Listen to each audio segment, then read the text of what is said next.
सास बहू की कहानी। ड्राइंग रूम में एक पिता अपने बेटे के साथ बैठे थे।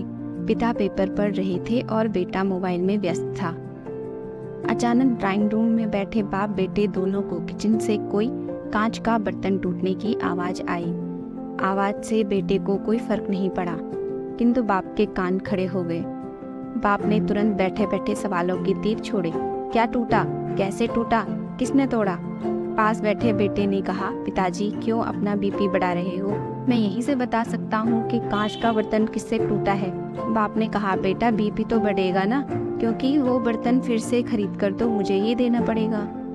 चलो तुम बताओ, बर्तन किसने तोड़ा होगा? बेटे ने कहा, माँ से टूटा होगा। पिता ने पूछा, क्यों? मेरी बीवी क्यों? तेरी बीवी क्यों नहीं? बेटे ने कहा, मेरी बीवी समझदार है। पिता का मन नहीं माना तो तुरंत किचन की ओर चल पड़े। वहां जाकर पूछा कि बर्तन किसने तोड़ा, तो उनकी पत्नी सामने आई और कहा, मुझसे टूटा है, क्या करोगी? उन्होंने कहा, कुछ नहीं करूँगा, नया खरीद कर दूंगा, मगर चीज़ें संभाल कर इस्तेमाल करना। वो वापस ड्राइंग रूम में आए और बेटे से पूछा कि तुम्हें कैसे पता चला कि बर्तन तुम्हारी माँ ने तोड़ा?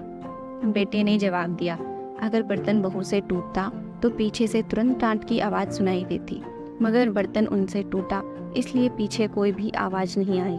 किचन रूम का हाल आपको बताते हैं। ससुर के जाते ही बहू ने सास के पैर पकड़ लिए और कहने लगी, माँ जी आप बहुत अच्छी हैं, हर बार आप मेरी गलतियाँ छुपा देती हैं। दोस्तों, कहानी का सार बड़ा ही सिंपल है। अक्सर हम लोग किसी भी सिचुएशन के बारे में अपनी धारणाएं पहले ही बना लेते हैं और सोचते हैं कि वही सच है, मगर ज़्यादातर बार ऐसा नहीं होता। कहानी को पूरा सुनने के लिए धन्यवाद। ऐसी ही मज़ेदार कहानियाँ सुनने के लिए चैनल को सब्सक्राइब करना न भूलें।